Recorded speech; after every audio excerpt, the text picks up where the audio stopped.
Hello and welcome to the Mr. All In podcast. As usual, my name is Jacob Staten, and as usual, I'm joined by JJ Armstrong. JJ, how the devil are you? The devil is great. I've just watched the Red Devils get knocked out. This is 20-11 as we're recording this, and Man United have just been knocked out. You'll get our live reaction to who we draw in the cup. It's happening as we speak. Phil Jones is drawing. That'll take ages, won't it? Yeah, but we'll not watch it. We'll keep checking our tabs and whoever we get. Oh, we've got Swansea away. Boring. Right, JJ. We have requested some questions from the world of social media. Yes. So We're you're gonna put going one to on read screen. them out. You're going to take the first one, and this is from Bray, which is maybe Bray, on Twitter. He has a YouTube channel, by the way. Shout him out. Check him out. You probably know him if you are listening to this, which, if you're still listening to this, well done, by the way. But if you do listen to this, then you probably are aware of this person. He does great vlogs, great YouTube content, and on Twitter he is maybe Bray. So check him out. But Jacob, I'll let you take this first one. So the question is predictions of how Forest might cope with the increased games when the Europa League gets into full swing. Plus Carabao Cup in mind too. We'll hardly have a week off. I think that's the whole point of it. I think we're going to end the transfer window with 2 11s basically, and I think that's how we're going to cope with it. I think without those 2 11s, which are very, very decent, I think we would struggle. I think the owner has backed us and put his hand in his pockets and done the right thing. So I actually think we'll do pretty well. We may struggle for consistency in one competition or the other. But just, this is where we want to be, right? This is where we want to be. We've got to get used to it. So I think I'm going to say we'll be okay. I think we'll be okay. I'm not saying we're going to set the world on fire in either competition, plus the cups. But I think we'll be okay this season. Just to jump in here, I think the exciting thing for me is we talk about 2 11s. Our second 11, I would be pretty happy with being our first 11. Yeah. You look at. I mean, I can't remember our first game back against Newcastle when we went up to the Premier League. If you reflect back on that versus our second 11 now, it is absolutely mental how far we've come in such a silly amount of time. I know we had a lot of signings. I know we had a lot of transition. And we had a lot of players in. We've stayed in the Premier League and we've really, really built on it. And our second 11, you look at the sheer amount of quality. We talked about the Palace. I'm just going to put it on screen. The Palace 11 that we had.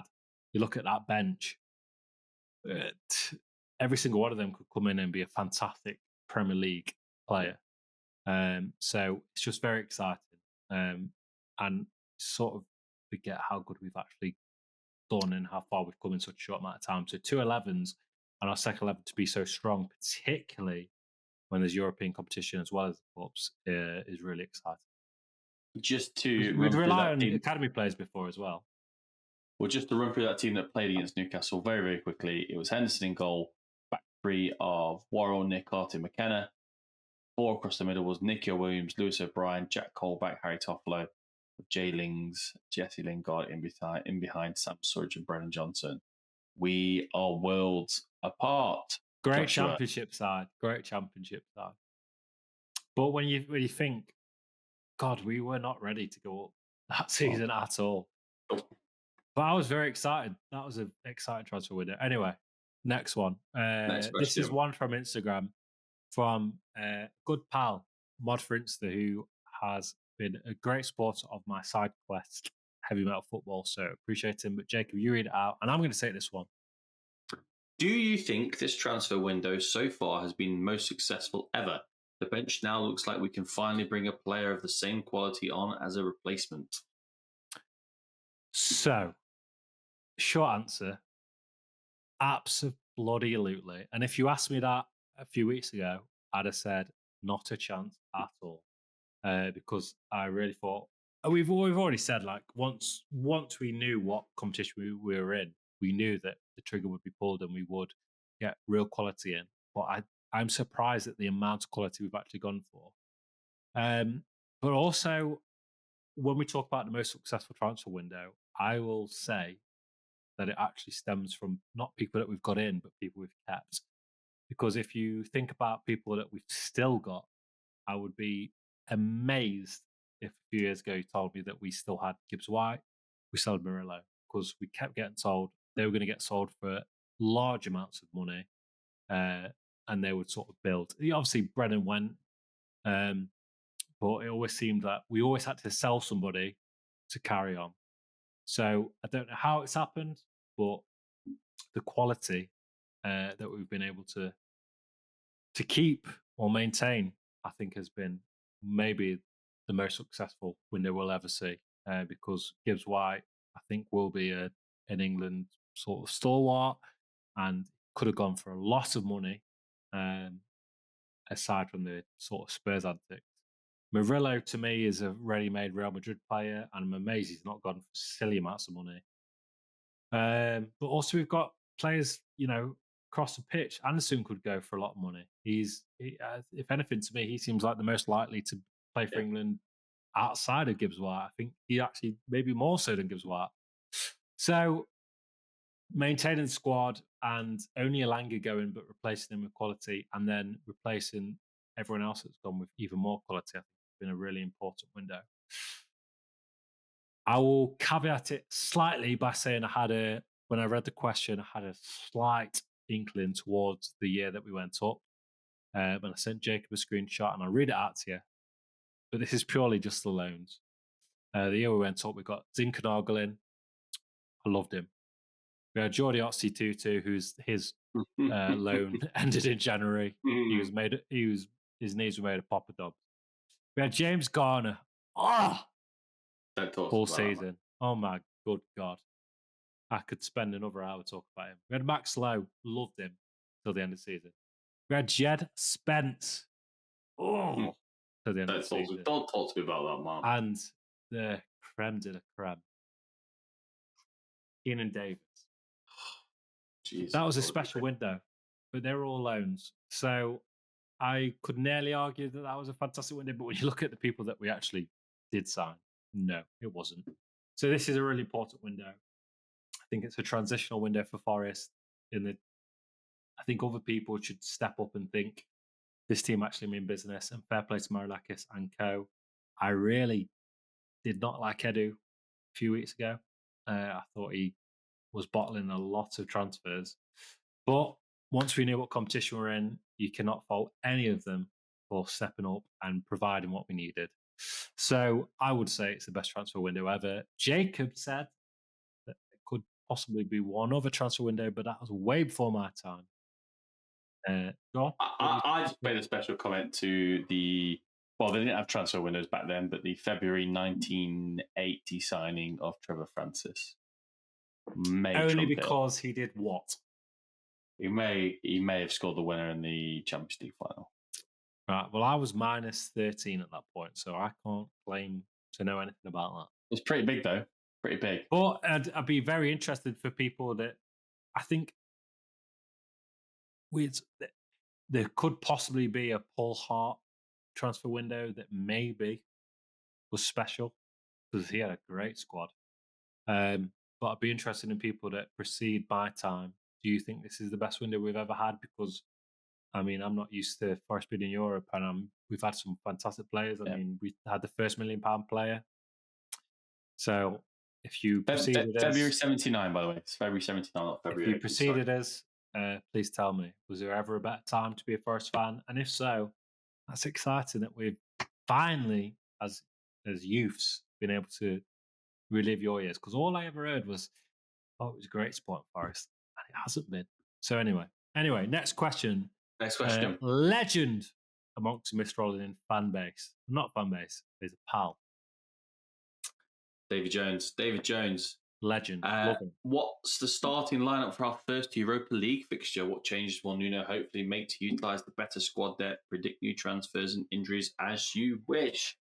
What a question, David. What a question. I want to answer this broadly because I think speculating on injuries are only being bad juju. But I suspect we may start to see what the Nuno back 3, back 5 away from home in the Champions League. In the Champions League? Sorry, Europa League. Obviously, with 4 home games, 4 away games, I think getting at least a point in all those away games is really, really important, or at least trying to anyway. So I think we could see that. But by and large, I think we'll see players like Douglas Luiz and Sagari swap in and swap out. I think we'll see Callum Wendo come on against teams that maybe want to attack us a bit more so we can get in behind on the counter-attack and stuff like that.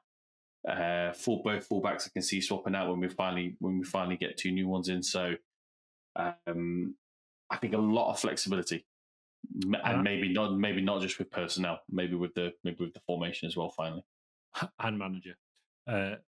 No, and I think that's maybe actually when we talk about how good a window it's been, the flexibility is really important because we can go to up top, we can go 3 midfield, we can go 5 at the back, we can play different people at the wings, we can play 5 people in the number 10 if we really wanted to. I think the adaptability of our players is overlooked because Elliot Anderson by himself could play a variety of roles. James Backety can play a variety of roles. Callum Wendo can. There's a lot of interchangeable people and flexibility there. So that will only lend as well in Europe. So, yeah, brilliant. Next is Liam Corn on Instagram. Also an avid responded to us and a good sport. Thank you, Liam. One for you then, JJ. So what are we prioritising cup-wise? Carabao, FA Cup or Europa League, as long as the league form is good? So caveat, asterisk straight in there. The league form, JJ, we are top 10 single figures. We're cooking with gas. We're not too bad. We're not too good. We're not in trouble. Which cup are you going? I want that one. Europe. Come on. Has to be Europe. All right. Rather than picking one, you can give me your top 3. Put it in order. Oh, I can give you my top 3. In fact, I can give you my top 3, but it's not the answer I've just given. It would be Carabao Cup 3rd because I really could not give a fuck about the League Cup. I'm really sorry. Once we got a bit further in, I think we got semi-finals a few years ago. When it was in the Championship, was it? We played Man United, didn't we? Played Man United. So once it got to that, little bit excited, but I just think it's a shit cup. And I just think it starts too early. I know I got a little bit excited by Man United losing to Grimsby. I just think the league doesn't need it. The fixture congestion doesn't need it. Who cares? I just, not for me. If it started later in the season or if it started at a different time, maybe. But Carabao Cup, I just couldn't care about. And when it was in the Championship, every time we entered it, when we inevitably went out to Barnsley in the first round, I was never sad because it meant less games and we could focus on going up to the Premier League, which we never did until we did. So Carabao Cup's definitely 3rd for me. I think we will. I'm going to give you 2 answers there. I think we will prioritise Europe. I think that is such a sentimental thing that Forest have not had for many years. That I think the ownership will target progressing further in that competition. Obviously, I still think the Europa League is more. The teams in the Europa League are a lot worse than the teams in the English Football League that inevitably end up in the latter stages of the FA Cup, is what I think. So it's an easier competition to win, I think, but it's the prestigious honour of winning a European competition that Forest haven't had in so long. The narrative drives that. So the ownership will definitely focus on Europe, and I think the club will focus on Europe. And I'd love to see it. I think it's a more achievable goal. I think it's our route possibly to qualify for the Champions League. I think we can go very far if we did really try and we did prioritise it. But if you were asking me personally, I would, and you may disagree here, Jacob, but I would put the FA Cup above the Europa League as something I would like to win. Because, again, you get Champions League. unless you're Europa League. Yeah. Unless you're Crystal Palace. But also, it's the domestic cup that has, to me, personally, has a bit more value to it than the Europa League, because I still see, even though we've qualified for it, I'm really proud of it, I still see Europa League as a lesser cup. If it was the Champions League over the FA Cup, 1,000%, I'd rather have the Champions League. But I still rank, personally, the FA Cup over the Europa League. Your thoughts, Jacob? Am I talking nonsense here? No, I get that, absolutely. But also a European Cup.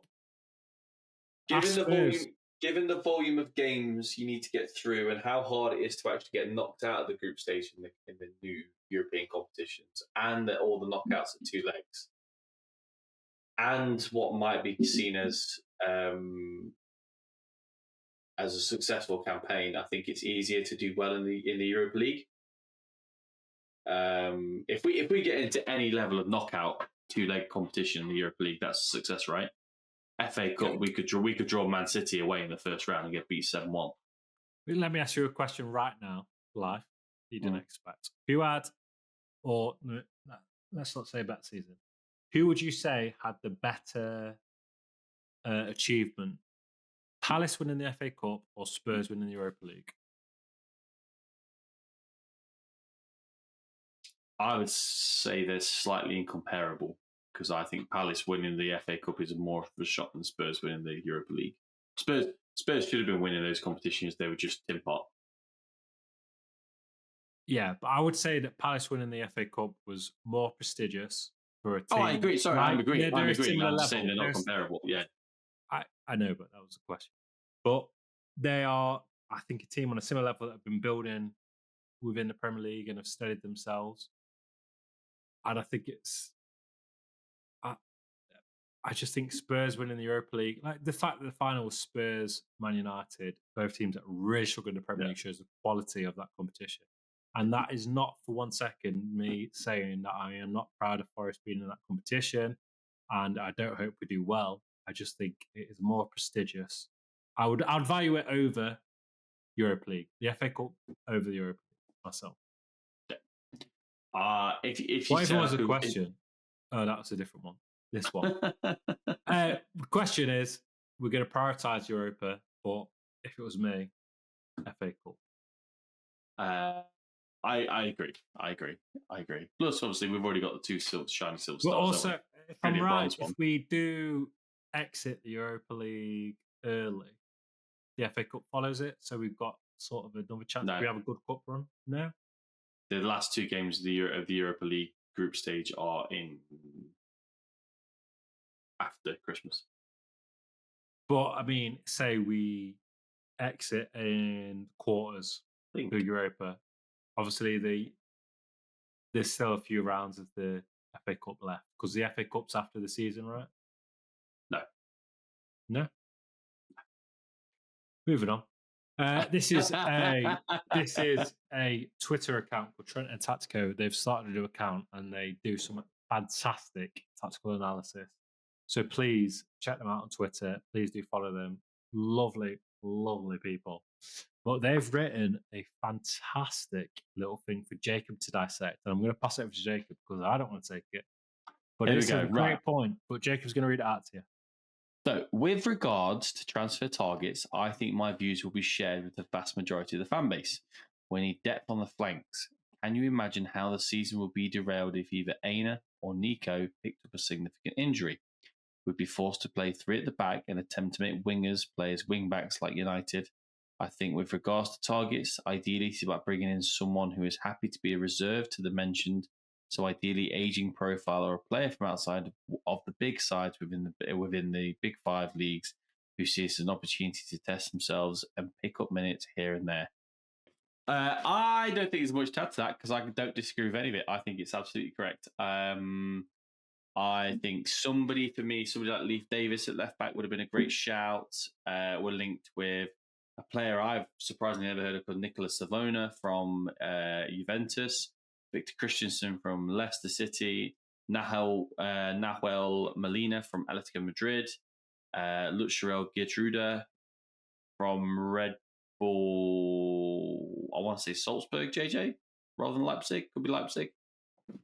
Dutch defender, and also the star boy himself, Matty Cash. Oh. So while I think Matty and another Belgian player as well, I think he's Belgian, Joaquin Says as well, who's a young left back. I think they're all promising targets. I think we're actually looking at, the point around if Aina or Williams got injured, that is catastrophic right now. Absolutely catastrophic, particularly the right back situation. And left back, we could have Morato cover. I mean, push come to shove, we could probably have Murillo cover as well. I'd love to see it. I'd love to see it. Through the freedom up that wing. But yeah, I can't disagree with any of it. I'd like to see young, hungry talent push Aina and Williams to be even better than what they were last season. I'd just love to see it. I'm not going to pretend to know anyone that you've just said. You could have. It's like a go on Scrabble. They're all just random letters next to each other. The only person I did know was Matty Cash, and I tell you what, oh my God, I would love to see him back. I've got a signed Matty Cash shirt in this room here, behind that door, in a Forest Football Index shirt. And if he came back to Forest, it'd mean the world to me. I think we would talk about it earlier, Jacob, that the people we desperately need fullback cover, and the people that we're going to target are not going to be top of the game fullback, because that is going to cost a lot of money. It's an expensive area, and we already know that Aina and Nico Williams are our starters. Yep. And we're probably going to build a team around them, I imagine, with this manager at least. And if someone like Ange or someone that changes the system does come in, I can also see them being built around that, because as fullbacks, they're quite diverse. I think Nico Williams has actually adapted to a back four as opposed to a back five. I can see and on the left side as well. Yeah, and I can see Aina thriving in that system as well. So they're very, very good. Two good attributes to have, that they're adaptable. They can both do either side. They're very important players. Yeah. Nico Williams had a little bit of a knock against Palace. I know I said he was my man of the match, but he went down at one point, and that was worrying. As soon as he went down, I was shit scared, because once you take him out of the equation, we do not have an equivalent replacement. Everywhere else on the pitch, we've got someone else that can come in and do a job, and there is not one fullback that can come in and do a job, either Aina or Williams.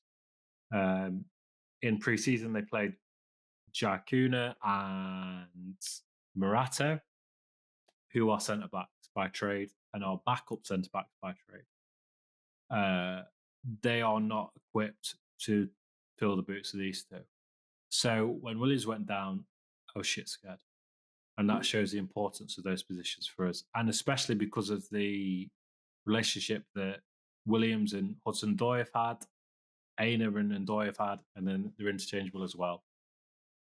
So they are the most important signings we can make. So you talked about a second 11 earlier on. They're the only two positions I don't think we've got anyone for. We can certainly put people in there, but they're not good enough to be the equivalent. I just trust the recruitment team to have done their... You seem to know a lot more about them than I do. I've not heard of many of the names. Do you trust the recruitment team that these are, equivalent backups or promising backups? Victor Christensen, I think, is a left back from Leicester. I know I've heard of him, but I didn't watch enough Leicester games last season. It's shocking to know.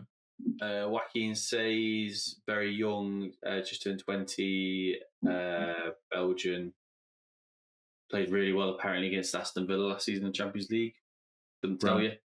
Nahuel Molina, right back for Atletico Madrid, very promising. Lucero Gertruida, again, seems to be really promising. It's really nice to hear us linked with whatever. as a football fan, it can be really frustrating when we all watch football for so long. We all watch football for years and years and years and years.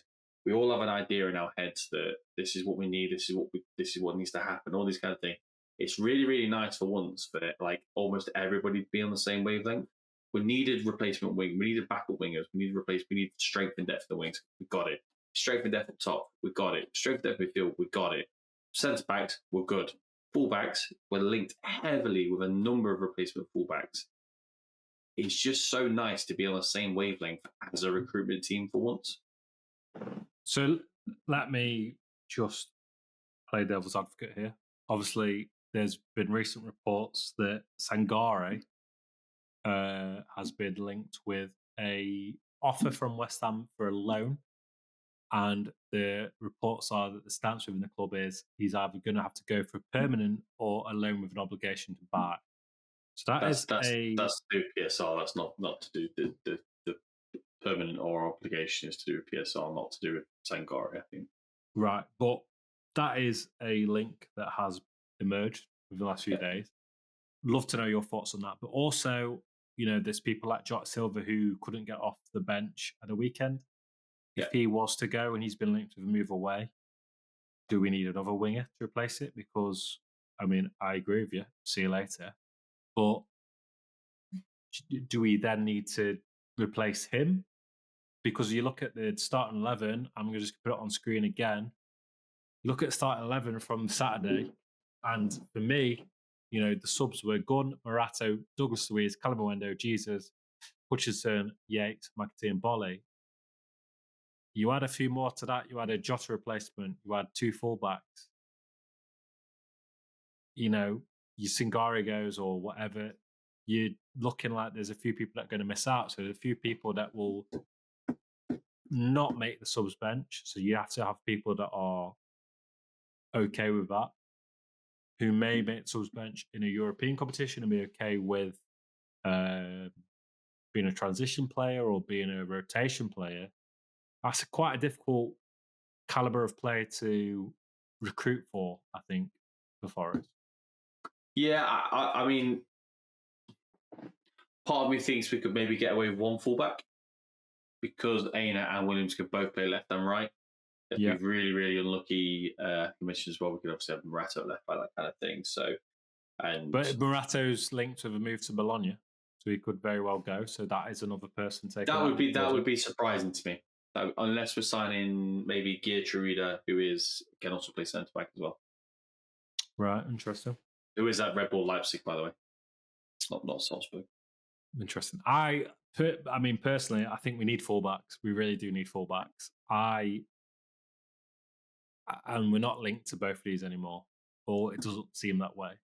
But a Matty Cash or a Leif Davis, one very, very adept fullback. We're knowing that the other two can play either flank. Obviously, Matty Cash is, I think, a specialist right back. Leif Davis is a specialist left back. The other two can play either flank, and you just got to maybe hope that they both won't get injured. And if they don't, then you've got Morato or Acuna or someone else to come in and cover for them. I think that's maybe where we should target. And that's, you either need to target one very adept specialist person or two left and right that aren't quite first teamers. And I just don't know if that is the right move. And that sort of seems like the way we're going. But either way, we need fullback cover because, like I say, when Williams went down, it was worrying. Yeah, absolutely, we do. On Sangare, kind of feels like a waste because he looks fit and coming into form. But it's annoying. It's so annoying if he goes now. But also, if we were to get a fee similar to that of what we paid for him, and it helps with PSR, and I don't know, there's potential for getting somebody else in where Douglas Luiz is going to be the starter, maybe that type of situation. I'm not wildly against it. Obviously, he has significant injury history, which he could be fit and fine and dandy and play really well, and then one day after the transfer window shuts, he could be hobbling with poppadoms for knees type thing. There's that risk there. So I think it'll be a real shame to see him go, but also cheers, all the best, God bless. I think. Depending on the price, I think. Sangare, I think, has really impressed me this season. I know it's only been 2 games, but this is the Sangare I was excited. And we've seen glimpses, we've seen glimmers, and he's never had a regular run or the chance to build himself into the player we think he could be or we wanted him to be. And from the first 2 games, I don't even think he had his best game against Palace. I think he still showed glimmers of a great player. Against Brentford, he was like prime Vieira. He was fantastic. I just, in pre-season, he really stood out to me as well. And I feel like this is finally the player that we want to see, to the point where when Douglas Luiz was linked, I thought, do we actually need him? I think it's going to take a very, very good player to disrupt Sangare from the starting 11. I think Douglas Luiz is that player, but I think it's going to be harsh at the moment. Douglas Luiz to come in and disrupt him, it's going to take a few weeks. But if the price is right, he hasn't shown, unfortunately, the player that he can be so far. And the fact he is now is annoying. But if that allows us to get a high price for him and possibly bring in another, and Douglas Luiz is going to be starting anyway, then I guess it makes sense. But it is a frustrating one because he's finally the player that I think I saw him as and was excited for on that deadline day when he came in. The fact he turned down many other clubs, he was a European pedigree, we were excited for him, didn't really show it. And it's for multiple reasons, and I don't think a lot of them have any fault of his own, but he's finally fit. He's finally shown a player he can be, and to lose him now, I just think would be really annoying. And I think whilst it would be great that Luiz can come in and replace him, what if Luiz gets injured? Who then? We've got European games coming up. I would love to see Luiz and Sangare and Hudson in midfield 3. We really needed it. The adaptability to that. You know, there's going to be a rotation. There's more games coming. There's cup games. There's European games. There's Premier League games. I think we need both of them. So it'd be sad to see him go now.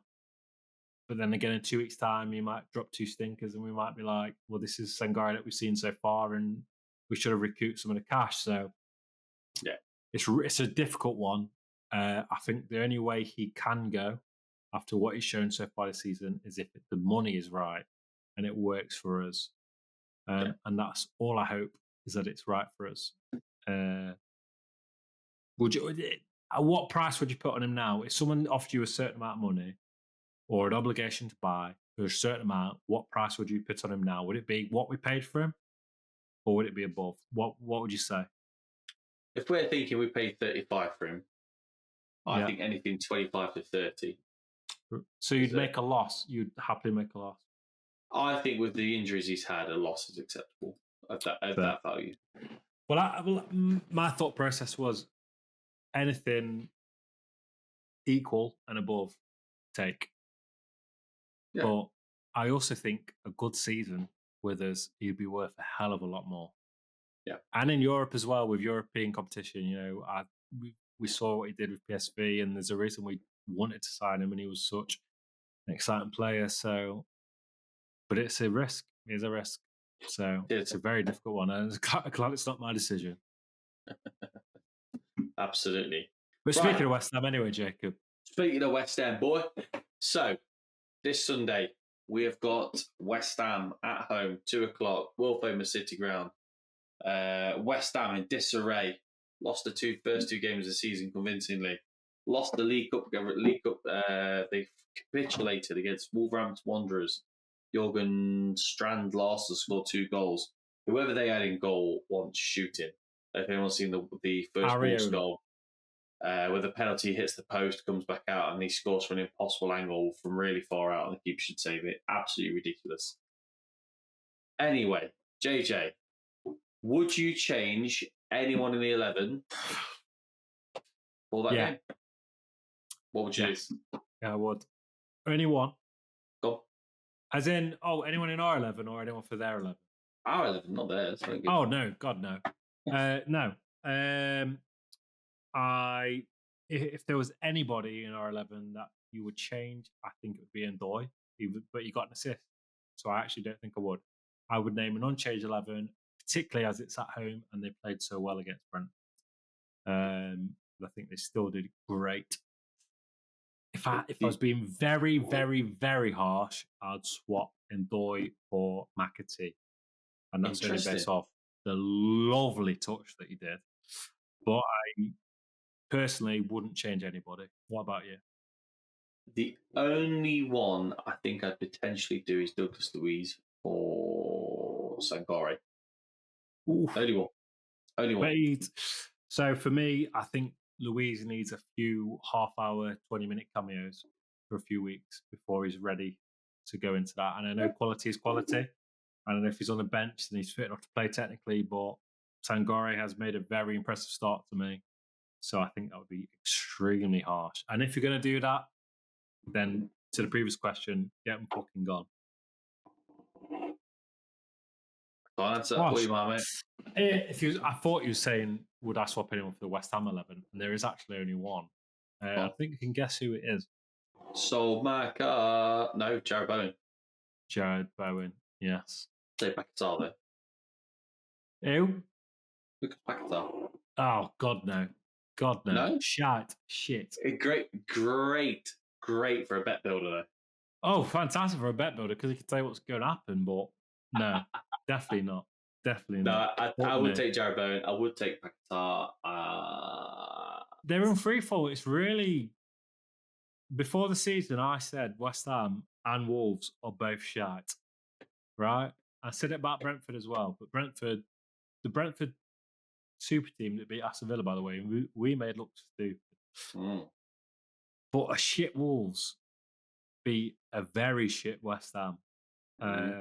And West Ham are in trouble, I can tell you that. The longer they keep on to Graham Potter, the longer their captain argues with their fans in Jared Bowen, especially before the window ends, they're in fucking trouble. So a City Ground crowd that were up for it on Sunday, West Ham are in trouble, I think. And I would love us I just wanted to put them to the sword. 3 goals at least. Do him by 3 goals. Just put them to the sword. Take advantage of a team that are struggling. It was Southampton last season. It's West Ham this season. Put them to the sword. Have a few goals. Get the confidence flowing inside. You're at home. You've had one very good performance, one all right performance. Nuno needs a bit of a lift. Smash him. Smash him, boys. 4-0. 4-0. Good golly, Mark. I'm going to go 3-1, same as Brentford. I think probably 3-1. 3-1. 3-1. Yeah. But I was trying to, build it up. Well, if you're joining us for the first time and you've made it this far, this is the longest podcast we've ever done. It's not. It's actually not as well. Is it not? We've had worse. I didn't say worse. It can't go on like this. Sorry. God. We've not had worse. We've had longer, is what I meant to say. Jesus, look, it's pink in the face. If you've made it this far and you've come for the first time, God bless you. If you've come back again and again and again and again and again and again and again and again and again and again and again and again and again, God knows we love you. Yes.